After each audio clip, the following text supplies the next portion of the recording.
उजवीकडे, उजवीकडून डावीकडे असं.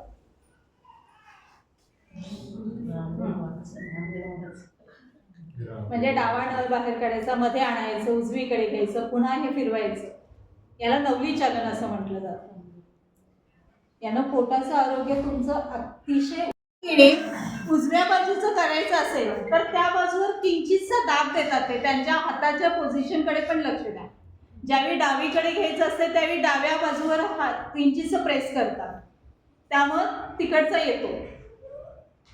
मधला घेतात त्यावेळी दोन्ही हातावर सेम त्यांचं वजन असतं शरीराचं.